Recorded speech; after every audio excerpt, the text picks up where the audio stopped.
নামটা শান্ত হলেও এই নদীর বুকে লুকিয়ে আছে এক গভীর রহস্য আর অভিশাপের গল্প। আজ থেকে প্রায় 50 বছর আগে এই নদীর তীরেই ছিল কালীপুর গ্রামের শ্মশান। এখানকার মানুষেরা বিশ্বাস করত যে রাতে এখানে নিশি আসে, আর দিনের বেলাও নাকি এক জলপেতনির কান্না শোনা যায়। সেই কান্না শুনে কেউ যদি সাহস করে নদীর ঘাটে যায় তবে তার আর ফেরা হয় না। এই গল্পের শুরু আজ থেকে 10 বছর আগে এই কালীপুর গ্রামে।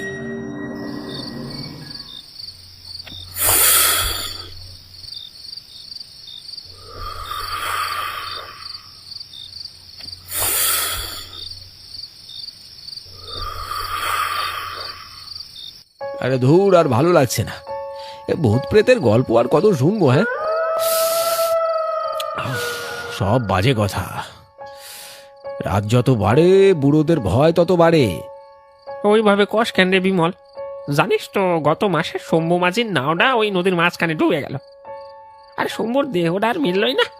সবাই কয় ওইটা ওই পেতনির কামড়ে ভাই। শুনে ঠিকই বলছে রে বিমল, ওটা পেতনি নয়, ওটা হলো জল পেতনি। ওর নাম ছিল পদ্মা। জল পেতনির? সে আবার কি জিনিস জ্যাঠা?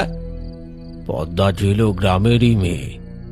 বিয়ের আগে ওর বসন্ত হয়েছিল। সেই বসন্তেই মারা যাওয়ার পর ওর শ্বশুর বাড়ির লোকেরা ওর মুখ দেখতেও এলো না। মাঝরাতে যখন চিতা জ্বলছিল তখন হঠাৎ প্রচন্ড বৃষ্টি শুরু হলো। আগুন নিভে গেল। তবে সবাই বলল ও এখনো মরেনি। ওকে চিতার ওপর ফেলে সবাই ভয়ে পালিয়ে গেল। তারপর কি হলো জ্যাঠা? তারপর পদ্মা চিতার ওপর একাই পড়ে রইল। কেউ জানে না পদ্মা কি সত্যি মরেছিল নাকি তখনও বেঁচে ছিল। সকালে গ্রামের লোক গিয়ে দেখলো পদ্মার শরীর তো সেখানে নেই। সেই থেকে পদ্মার আত্মা ওই শ্মশান আর নদীটাকে আঁকড়ে ধরে ঘুরে বেড়াচ্ছে।